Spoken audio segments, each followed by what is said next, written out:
राजेश अपनी भाभी नीलम का लाडला था। नीलम भी राजेश को अपने बेटे की तरह प्यार करती थी। राजेश, लखनऊ वाले मामा जी ने तुम्हारे लिए एक बहुत अच्छा रिश्ता बताया है। लड़की बहुत अच्छी है, अब तुम शादी कर लो। अरे नहीं भाभी, शादी तो बर्बादी है। भला तुम्हारे हाथों के खाने में जो स्वाद है वो किसी और के हाथों में कहाँ। मुझे अभी शादी नहीं करनी भाभी।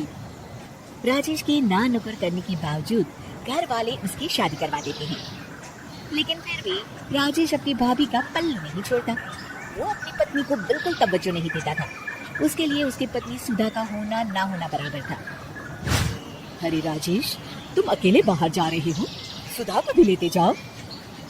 अरे क्या भाभी, हफ्ते में एक दिन तो छुट्टी मिलती है और आप वो भी खराब करना चाहती हैं। सुधा बाहर जाके क्या करेगी, वो घर में ही ठीक है। वैसे मुझे देर हो रही है भाभी, चलता हूँ मैं। राजेश की इस बेरुखी से सुधा हमेशा उदास रहती थी। फिर एक दिन नीलम इस विषय को लेकर अपने पति से चर्चा करती है। सुनिए जी, राजेश को कब अकल आएगी? वो तो सुधा की बिल्कुल कदर ही नहीं करता। अब आप ही बताइए, ऐसे कैसे चलेगा? तुम ठीक कहती हो, राजेश को सही रास्ते पर लाना ही पड़ेगा। चलो मैं तुम्हें एक उपाय बताता हूँ। फिर 2 दिन के बाद नीलम बाजार से खरीदारी करके घर लौटती है। ये लीजिए माँ जी, मैं आपके लिए नई साड़ी लेकर आई हूँ। बबलू, ये तुम्हारे लिए। नीलम सबके लिए कुछ न कुछ लेकर आती है। भाभी, आप मेरे लिए कुछ नहीं लेकर आई क्या? अरे राजेश, तुम क्या समझते हो, मैंने कोई बैंक खोल रखा है या फिर घर के आंगन में पैसों का पेड़ लगा रखा है? तुम हर बात के लिए मुझसे उम्मीद क्यों रखते हो? अब बड़े हो गए हो, अच्छा कमाते हो। क्या भाभी, मैं तो बस। अरे बस भी करो, तुम्हारी ये बच्चे जैसी ना समझ बातें सुनने के लिए मेरे पास बिल्कुल वक्त नहीं है। नीलम राजेश को झिड़ककर वहाँ से चली जाती है। राजेश अचानक अपनी भाभी का ये रूप देख असमंजस में पड़ जाता है। फिर एक दिन नीलम रसोई घर में खाना बना रही होती है कि तभी राजेश वहाँ आता है। भाभी, आज मैंने अपने बॉस से वादा किया है कि उनके लिए आपके हाथों का बना गाजर का हलवा लेकर आऊंगा। आपके हाथ से बने गाजर के हलवे में तो जादू है, जादू। मेरे बॉस तारीफ करते नहीं थकते। प्लीज अब जल्दी से बना दीजिए ना भाभी। नीलम राजेश के ऊपर भड़क जाती है। तुम्हारा दिमाग खराब है क्या? आखिर तुम मुझे समझते क्या हो? इस घर की नौकरानी?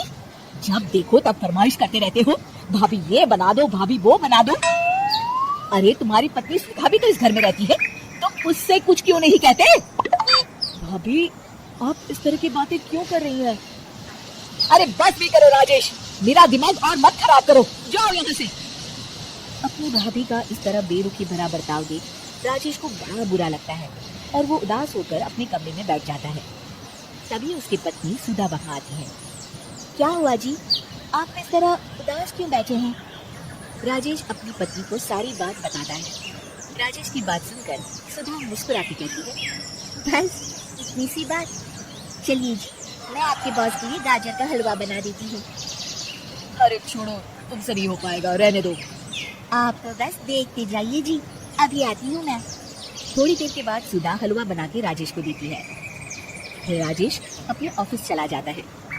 शाम को जब राजेश घर आता है तो खुशी के मारे अपनी पत्नी सुधा को गले लगा लेता है। अरे वाह सुधा, तुमने तो कमाल कर दिया। सच में क्या स्वादिष्ट हलवा था। मेरी बॉस बहुत तारीफ कर रहे थे और इस हफ्ते घर आ रहे हैं तुम्हारे हाथों का खाना खाने। और इतना ही नहीं, उन्होंने मेरा प्रमोशन भी कर दिया है। सच? हाँ, मुझे माफ कर दो सुधा, आज तक मैं तुमसे गैरों की तरफ पेश आता रहा। अरे ये कैसी बातें कर रहे हैं जी, मैं तो आपकी पत्नी हूँ। धीरे धीरे राजेश अपनी पत्नी के साथ पूरी तरह घुल मिल जाता है और अपना ज्यादातर समय सुधा के साथ बिताने लगता है और उसकी हर छोटी मोटी जरूरतों का ख्याल भी रखता है। ये देख राजेश के भैया और भाभी बहुत खुश होते हैं।